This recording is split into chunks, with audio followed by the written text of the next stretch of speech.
Nshuti bene data ndabaramukije mu izina rya Yesu. Uno munsi turi ku rubuga rwa rubuga rwacu mukunda rwitwa Shingira Intahe Imana. Hariho abaca bambwira ati Shingira Intahe Yesu, kandi navyo ni ivy'ukuri niko bimeze. Uno munsi rero dutewe iteka ryo kubana n'umukozi w'Imana. Hariho nigeze kuvuga nti ni umukozi w'Imana adasanzwe, ati oya je ni umukozi w'Imana asanzwe akorera Imana idasanzwe. Rero uwo mukozi w'Imana mbere yuko ndamuba abibwira, reka ndamuhamagare abanze ashire kino kiganiro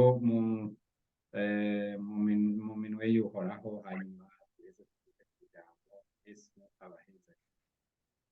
Yego, reka dusenge Imana. Mana data wa twese uri mu ijuru, turagushimiye imbabazi zawe n'urukundo. Uri Imana nziza, Imana y'amahoro, kandi Imana igira neza bugaca bukongera bukiye. Tugushimiye uyu mwanya mwiza uduhaye kugira ngo dushobore kuganira ibyawe. None rero turaguhaye kaze, ushishikare ube mu ruhande rwacu, dusambuye ibikorwa byose by'umugwanizi wacu Satani n'abakozi bose bamukorera, ariko duhaye kaze ubushobozi bwawe ngo budushigikire mu izina rya Yesu umwami wacu, amen. Amen. Karibu mwene data, jewe ndi mu Budagi murabizi, ariko umwene data ntituri kumwe ngaha, niko n'iki kiganiro kimeze. Twama tuvugana n'abari kure, kandi dusangiye Imana imwe. Ni igitangaza iyo Mana iduhuza, iyo Mana yatugize umwe. N'umuvukanyi wanje ari mu gihugu kimwe cyo muri Afurika. Wotwibwira aho uri, ukatwibwira n'umwirondoro, Pasiteri? Yego, murakoze cyane, murakoze. Nitwa Vital Ndwarugira, ndi umwe muri bene data bose bariko baraja mu ijuru. Aho mperereye naho ni mu gihugu ca Kenya. Murakoze cyane, nibaza ko ari ivyo. Ndi umukozi w'Imana, ni umupasiteri yasengewe, kandi dukomeje gukorera Imana mu buryo bwose Imana iduha kwikoreramo. Murakoze cyane. Amen, amen. Aho jewe ndubatse, mfise n'umupfasoni umwe n'abana babiri. Wewe vyifashe gute?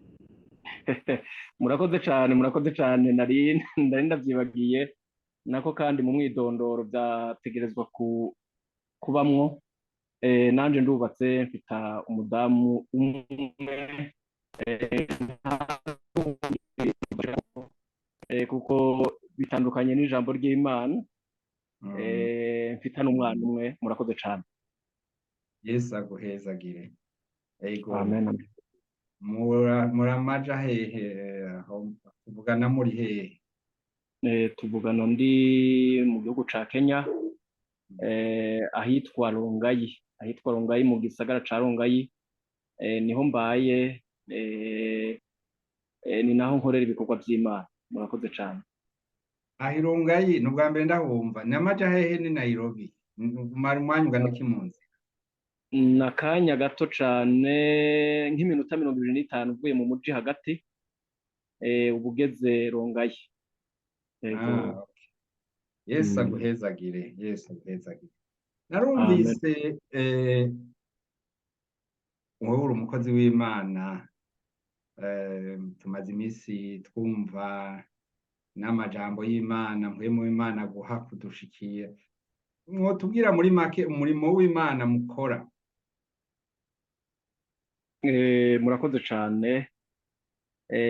Umurimo w'Imana dukora, nababwiye ko nkunda kuvuga ubutumwa, kuko mu bikorwa dukora, yaba mu rwego rumwe n'urundi, baba abavugabutumwa, abashumba b'ishengero, abapasiteri, twese dufite ibikorwa twahamagariwe. Ariko nkunda kuvuga ubutumwa cyane, kuko ni naco novuga kinini Imana yampamagariye. Kuko n'igihe Yesu yatumira intumwa, abigishwa biwe, yarababwiye ati mugende muvuge ubutumwa.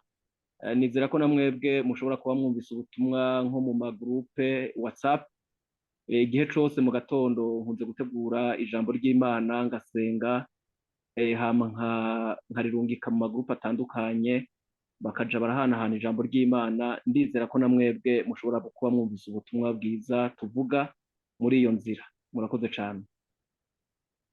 Yego naragiriwe ubuntu bwo kumva ubwo butumwa bwiza. Mbe muba mufise groupe canke link ushaka ko abwironkera imisi yose aburonkeramwo Murakoze cane, murakoze cane. Ivyo ntiturabigerako byo kuba dufita link kugira ngo kumbura umuntu ashobore kwironkera ubutumwa bwiza, ariko navyo hamwe n'Imana Data wa twese izodushoboza, kuko nabwo n'uburyo bwiza bwo kugira ngo ijambo ry'Imana rigere kure. Ico dukora ubu turategura ijambo ry'Imana, turasenga, tumaze kuronka ico tubwira abantu bene data, duca turungika ijambo ry'Imana muri groupe WhatsApp nk'uko ijambo ry'Imana rikabona gutangwa muri ubwo buryo. Ariko ibyo gukorera kuri link navyo turiko turabisengera, kandi Imana izobidushoboza ibintu byose bigende neza. Murakoze cane. Amen, amen. Nigeze kuganira n'umudagi yinjiye mu idini idini kanaka, aravuga ati jewe mwebwe abakristo murantangaza, ati ni kuki mwumva mufise inyota yo kutubwira ivy'iwanyu kandi twebwe ivyo ntavyo dufise? None ni kuki wowe ufise wumva muri wewe ni igiki gituma ugomba kubwira abantu ibintu?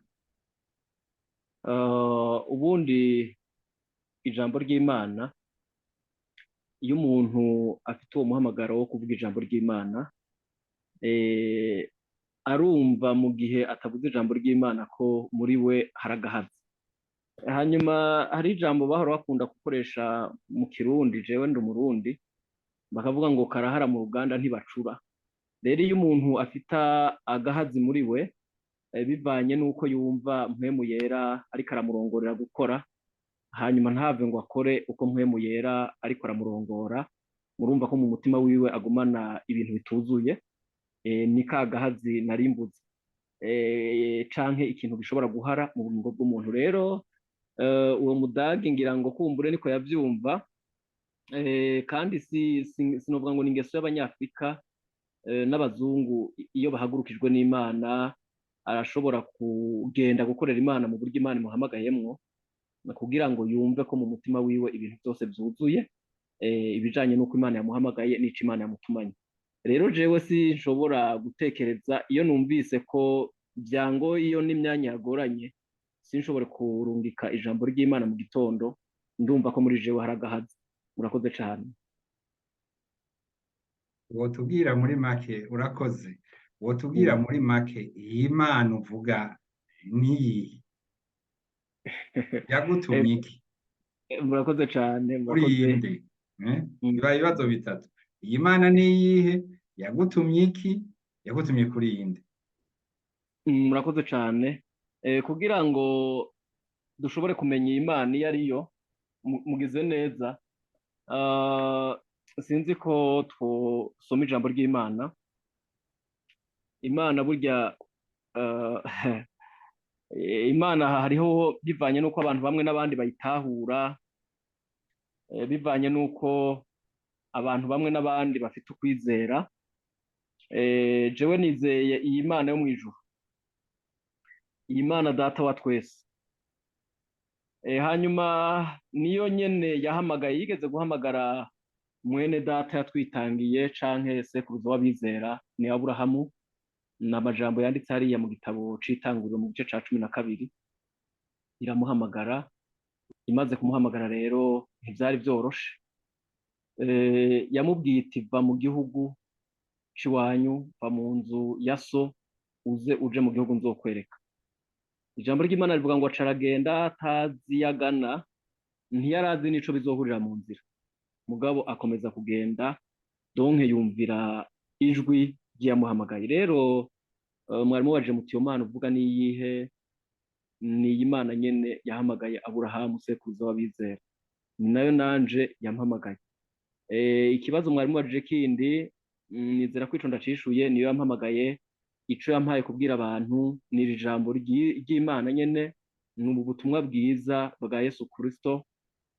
Nibwo mba numva muri jewe ngomba kubwira abantu b'Imana kugira ngo abashobora kubyumva bibafashe, ari uwihana yihane, ari ufite ibintu agorora abigorore, kandi ngira n'amahirwe bene data baza barumva ijambo ry'Imana hirya no hino barantelefona bakambwira bati twagize ikintu twunguka mu ijambo ry'Imana twumvise, hanyuma rero gutyo nkumva ko biriko birafasha abantu b'Imana hirya no hino.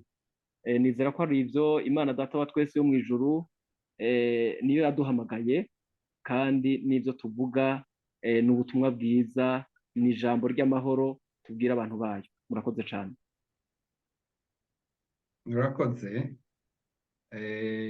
Iryo jambo ry'amahoro rivuga iki?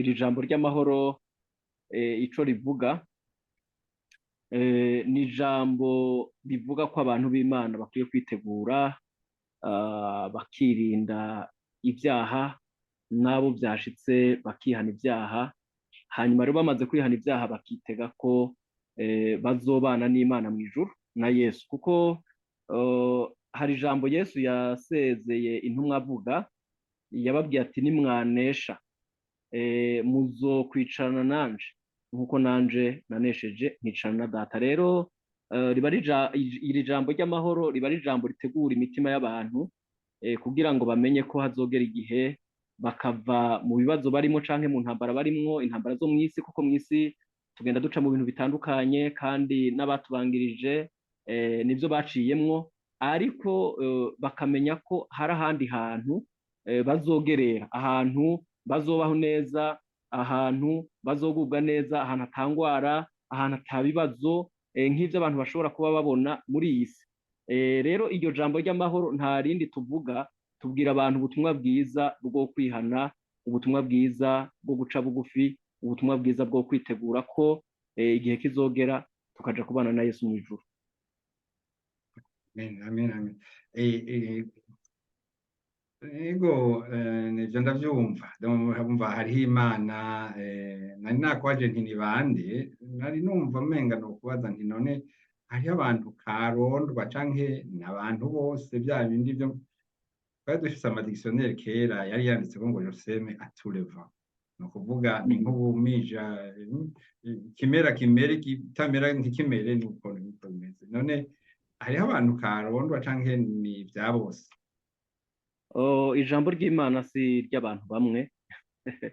Ijambo twebwe tubwira abantu b'Imana si iry'abantu bamwe, ariko ni iry'abantu bose, kuko n'ubundi ko turiko tuvuga ijambo ry'Imana canke ubutumwa bwiza bwa Yesu Kristo, Yesu ntiyazanywe mu isi no gucungura abantu bamwe, ariko yazanywe no gucungura abantu bose. Nico gituma turungika ijambo ry'Imana, tuvuga ijambo ry'Imana tudacaguye, kiretse nk'iyo ngira ngo hoba hateguye inyigisho za bamwe, nk'igihe twoshobora kuvuga tuti turateguye iri jambo kugira ngo twigishe urwaruka rwa kino gihe canke twigishe abubatse bo muri iki gihe, n'ahandi hoho ijambo ry'Imana tuba turungitse, tuba tugomba ko rigira ku bantu bose, abagabo n'abagore, abasore n'inkumi, abatama n'abatamakazi. Murakoze cane. Murakoze. Egome, hano kuri no rubuga hariho abantu baza, bamwe barazi Yesu, abandi ntibamuzi. Nk'uwo batamuzi wo mumusigurira gute? Nishimikije ijambo ry'Imana ryanditse mu butumwa bwiza bwa Yesu Kristo nk'uko bwanditswe na Yohana, hariya mu gice ca 3 n'umurongo wa 16.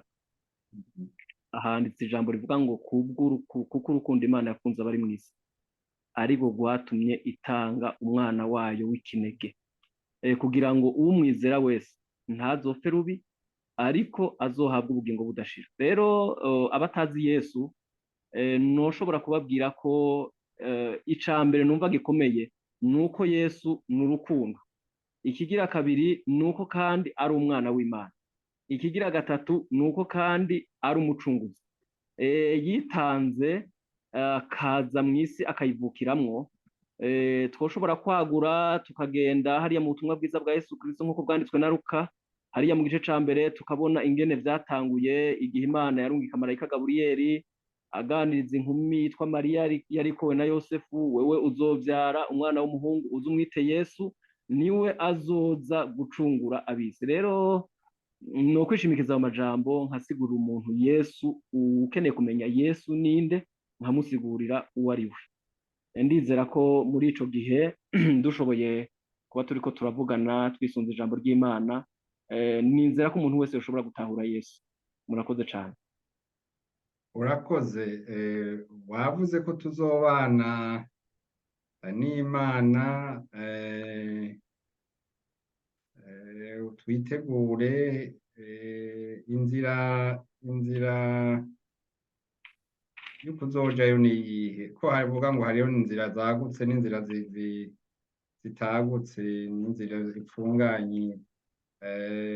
Inzira ijayo ni he? Ko ndayikeneye jewe iyo nzira no kuyibwira n'abandi. Murakoze cyane. Ni koko iyi nzira si inzira, sinovuga ngo ni inzira nyinshi, ni inzira imwe yonyine. Iyi nzira yo kuja mu ijuru ni inzira ica mu gupfukama, umuntu akihana ibyaha byiwe. Amaze kwihana ibyaha byiwe rero ni ya majambo nari mpejeje kuvuga Yohana yanditse, ariko n'amajambo yavuzwe n'Imana yandikwa na Yohana. Kubw'urukundo Imana yakunze abari mu isi niko rwatumye itanga umwana wayo w'ikinege, kugira ngo umwizera wese ntazopfe rubi, ariko azohabwa ubugingo budashira. Rero nta yindi nzira, inzira no kwihana ibyaha, umuntu akihana ibyaha byiwe. Amaze kwihana ibyaha byiwe rero akizera ayo maraso ya Kristo Yesu, kuko ari we yazanywe mu isi no gucungura abantu. Ayo maraso rero umuntu amaze kwihana aca yeza ibyaha byiwe byose, agaca harugwa nk'umuntu mbere atigeze gukora icaha. Rero uyo muntu yihanye, igihe kigeze aja kubana n'Imana mu ijuru, aja kubana na Yesu. Rero nta yindi nzira, ni inzira yo guca bugufi umuntu akihana ibyaha byiwe. Murakoze cyane. Yesu abahezagire. None hamwe ntabagoye ko muri kumwe n'umukozi w'Imana Emmanuel, karirimbo kamwe kavuga amaraso ya Yesu, kumenga harako mumaze kuturirimbira, kamwe kavuga amaraso ya Yesu turirimbira. Abantu baharira ku rubuga bakunze kumva ijambo ry'Imana mu ndirimbo bimwe bitangaje. Nigeze kuririmba ijwi ryanje urumva ni nk'igikere rimwe na rimwe, ariko saba ari mu Burundi gusa, n'abari Tanzania baratumye ko intumwa ngo nta catunezeye nko kumva aririmba izo ndirimbo. Ego.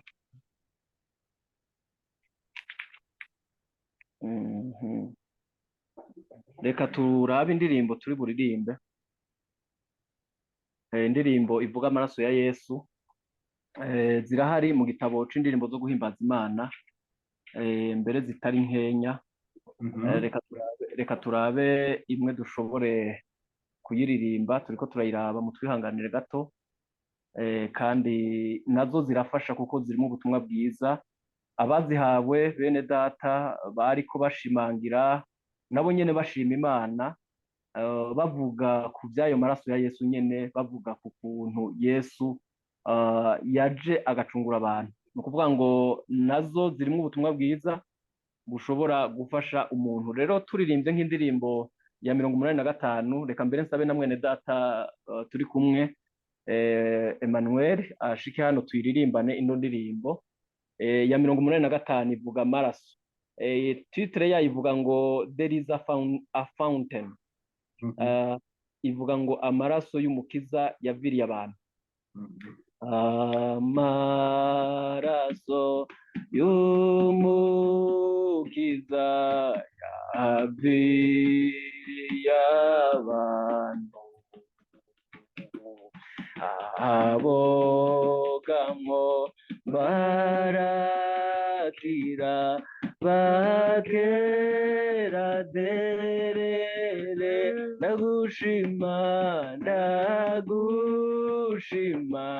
Yesu wanje wangereyemba, azi ugesheje byanje amaraso yawe mwambuzi hamwe yapfa yaronse ikigungwe nanje ndumuwereye nkawe untabarunkize ndagushima ndagushima Yesu wanje wangereye azi ogesheje byanze amaraso yawe ni wewe mwana w'intama Yesu ngukundiye amaraso yawe yeza waguye kubwanjye ndagushima ndagushima Yesu wanje wangirima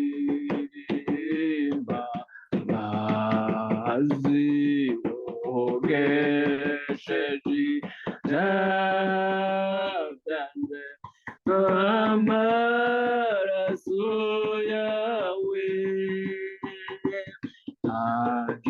ntakindico mbasha nkayo unkura kw'ibyaha no gucungura n'abandi bizeye umukiza ndagushima ndagushima Yesu wanje wangereye mbabazi ogesheje byanze amaraso yawe umekwamaza kw'isoko nizeye by'ukuri undirimba urwo rukundo wankunze mukiza ndagushima ndagushima Yesu wanje wangereye azi ogesheje byanze amaraso yawe murakoze cyane Yesu abahezagire. Aha inyuma hari Emmanuel Niyomwungere ari kumwe na pasiteri hano Vital Ndwarugira. Emmanuel rero ni n'umuhinga afise n'akagoma ngira arakagenda nahagiye hose ahimbaza Imana. Yesu abahezagire, murakoze cyane. Aha mfise ibibazo, mfise ikindi kibazo.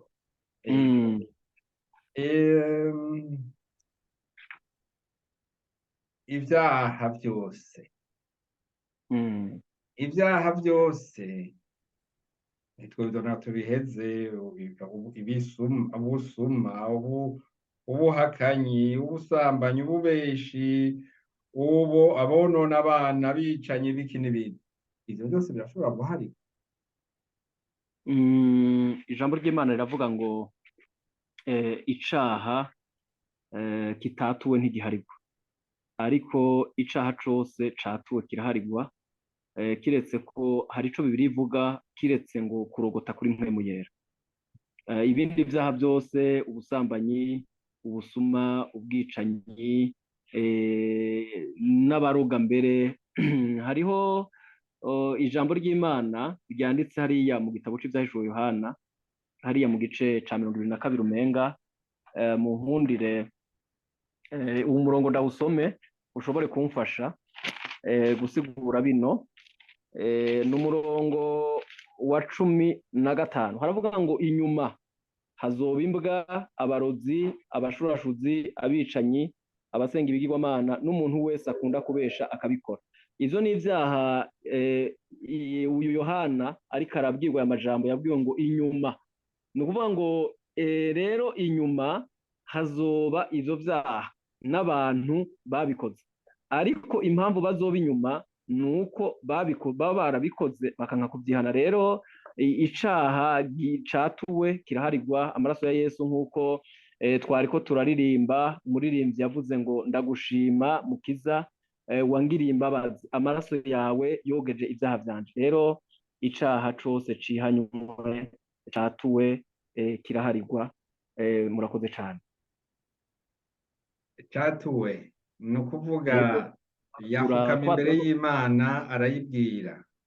Kwatura ni ukuvuga ngo ni bimwe namwe ndavuga kwihana. Ni ukuvuga ngo si ibintu by'umuntu ashobora kwiyumvira ati ngira ngo ngende mpfukama imbere y'Imana hanyuma mbwira Imana ko nasambanye, ati hanyuma Imana imbabarira. Ariko hari abakozi babijejwe, abakozi bahamagawe n'Imana bajejwe gufasha imitima y'abantu byagoye, bagakoresha ahantu kuvuga ngo uramwegera ugapfukama kubwira nimba ari mu ishengero, barata umwanya wo kwihana, umwanya wo guca bugufi, hanyuma uwo mwanya ugeze umuntu yumva yakoze icaha akagenda agapfukama, n'abakozi b'Imana babijejwe bakamufasha. Niyo ataba ari mu mwanya w'uko ari mu ishengero, birashoboka ko umuntu ashobora guhamagara umukozi w'Imana ati ndafise ikintu cangoye, natsinzwe, nakoze icaha, ndifuza ko mwumfasha mukansengera. Ni ukuvuga ngo kwatura bisigura ko umuntu ashobora gupfukama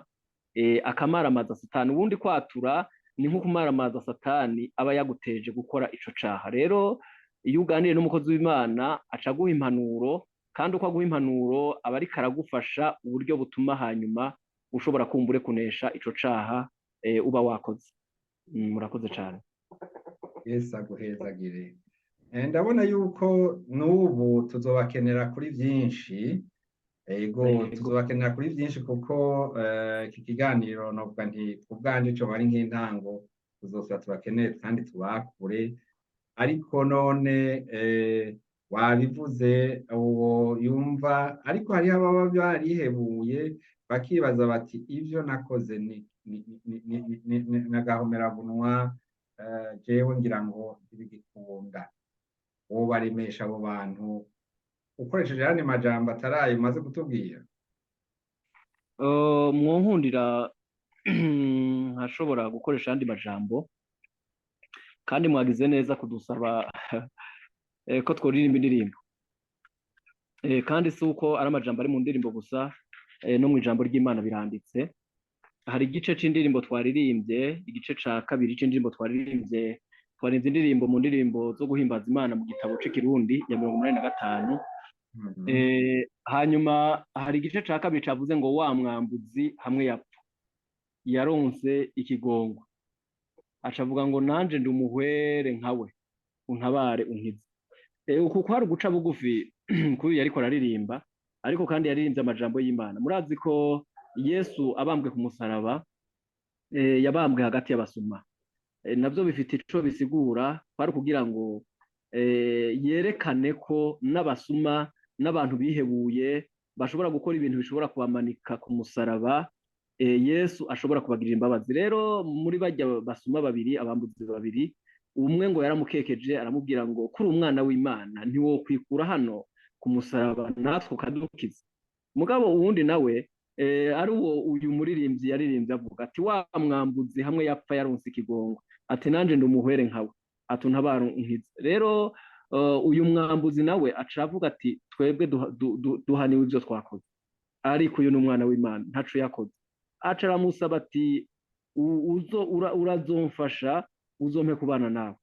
Yesu aca aramubwira ati uyu munsi nyene uraza kubana nanje muri paradizo. Rero noremesha abantu bashobora gukora ibintu bakabona barihebuye, ubundi atari Satani yoba bateye kwihebura, haba hakiriho imbabazi. Umuntu atarapfa haba hakiriho imbabazi, kuko igihe cose Imana imugiriye ubuntu ikamuha uwo mutima wo kumenya ko yakoze icaha. Erega ubundi kwihana si ugupfa kuvuga gusa ngo Imana nimbabarire ngo narasambanye, Imana nimbabarire narishe umuntu, Imana nimbabarire naribye. Oya, ni ibintu biba mu muntu indani, ni ikintu kiza mu muntu akumva hogere y'ibintu yakoze, akumva yishishitiye, akumva nyene akwiye imbabazi. Rero muri ico gihe uwo muntu ashagirirwa imbabazi. Rero nta wo kwihebura, n'abihebuye aho bari banyumva kubw'ivyaha bakoze bareme, ariko kandi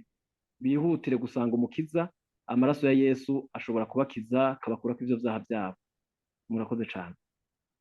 Amen. Urakoze mwene data kuri iki kiganiro kinezereye cane, kandi nibaza ko kizofasha benshi. Ego, eka rero n'ubu twongere dushime Imana, duhamagarire n'abatarigera bakira uwo Yesu bashobore kumwakira. Naho turi kuri telefone tuzobabwira ingene bigenda. N'ubu reka tuguhamagare kugira ngo canke Emmanuel ari ngahe hafi adusengere nawe, kuko nawe nyene yakoze muri iki gikorwa. Asenge kandi ahamagare n'abashaka kwakira Yesu nk'umwami n'umukiza wabo muri kano kanya. Hanyuma ikiganiro tuzoza twibandanye uyundi munsi. Mugire na weekend nziza. Murakoze cane, murakoze. Natwe turabashimiye cane. Ni koko abantu b'Imana bagomba gusengerwa, abatarava mu vyaha bakwiye gusengerwa, Imana ikabagira neza, ikabatabara. Reka dusabe mwene data hano turi kumwe asenga Imana. Kazi. Mwami wacu Yesu, turagushimiye ko Mana wabanye natwe muri kiganiro cyuho n'inganji n'ivyawe Mana. None turasenza Imana, umuntu wese azokumva amajambo y'Imana, umuntu wese azokumva ikiganiro cawe Mana, cerekeye ivyawe nyakubahwa Uwiteka.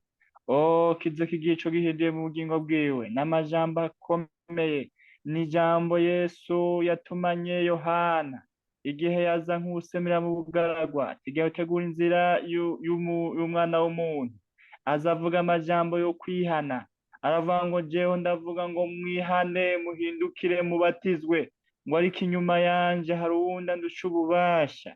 Haleluya. Yesu amaze gushika avuga ijambo ryo kwihana, abwira abantu kwihana ivyaha vyabo, maze n'intumwa yari yatumye tubisome mu gitabo cy'ibyakozwe n'intumwa ku murongo wa 2:37. Igihe batanga kuvuga ubutumwa bari muri mpwemu yera, babwiye abantu ngo nimwihane muhindukire mu ivyaha vyanyu. None amajambo ahantu hose azoshika, uzobubasha bufasha bene data, uzobubasha bufasha bumva amajambo bose kwihana no kuva mu vyaha vyabo, kugira ngo batunganye inzira z'uhoraho. Niyo data yaza, niyo umwana w'umuntu yaza, azodusange turi mu mahoro, twiyejeje, twihanye ivyaha vyacu, twatunganijwe n'amaraso. Nuko urakoze Mana, turagushimiye ku ijambo ryiza ry'ubugingo, turagushimiye ku kiganiro ciza duteguriye. Icubahiro n'inganji vyawe urakoze kuvyumvise. Shishikara ubana natwe, udukomereza amaboko, ukomereza amaboko abakozi b'Imana. Mana ubagwana intambara nziza. Urakoze kuvyumvise, mu izina rya Kristo Yesu umwami wacu. Amen. Amen, amen. Murakoze rero, ndabipfurije rero umunsi wa gatandatu mwiza. N'ejo ho muzohimbaza kandi aho muza guteranira hose mujane na Yesu. Ndabatumye kandi muramutse umuryango wo mu rugo n'umuryango wagutse aho muri mumeze nk'aba misiyoneri. Muramutse bene data. Yesu abahezagire. Ego, amina. Namwe murakoze cane, turabashimiye cane ku kiganiro ciza tugiranye. Murakoze. Namwebwe aho muherereye mu Budagi, muramutse bene data, muramutse ishengero ndetse n'umuryango wanyu. Murakoze cane. Amen, amen. Murakoze. Inshuti namwe bavukanye mwakurikiye kino kiganiro, ndabashimiye aho muri hose. Ndabizi mu Burundi, mu Rwanda, mu karere k'ibiyaga bigari, aha i Burayi muri Zambia narabonye ko mwigeze no kuba n'aba mbere, kandi no muri Kenya no mu Buganda hariho benshi badukurikira, reka aho muri hose naho hoba ari kure cane, Yesu abahezagire kuko ukuboko kw'Imana si kugufi, ni kuyobewe kugushikira nawe uri kukugirire neza, nuko nawe ubutaha Yesu abahezagire. Inomero yanje murayibona aha hasi, kandi niba umukozi w'Imana avyipfuje nawe nyene ndayishiramwo kugira ngo ukeneye kuganira nawe canke kumviriza ayo majambo asize amavuta yama ariko arashikiriza abantu bose nk'uko yabivuze, nawe aze ayakurungikire.